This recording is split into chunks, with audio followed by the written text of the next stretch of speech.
I have a little challenge.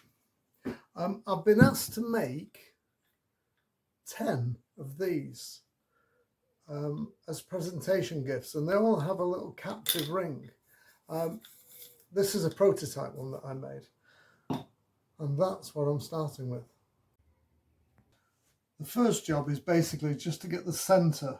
Now obviously these logs aren't exactly round, so do a bit of a guesstimate as to what way you think the centre is going to be.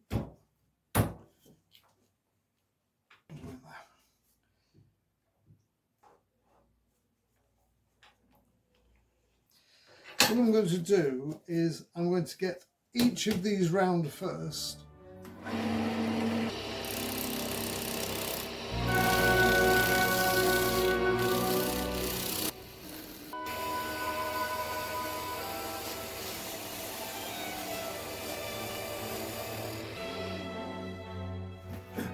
Now I've got a nice stack of blanks and I'm ready to start turning the actual gifts.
there's the gift, complete with its little tag to commemorate this particular event. I hope you've enjoyed this video. I did film it over a number of days as and when time allowed. But thanks very much for watching. I hope you enjoyed the video. Please remember to like, subscribe, and if you can join the membership and the little link below this screen, then that would be great. And until next time, I'm David, the Skint Woodworker. Take care now. Bye.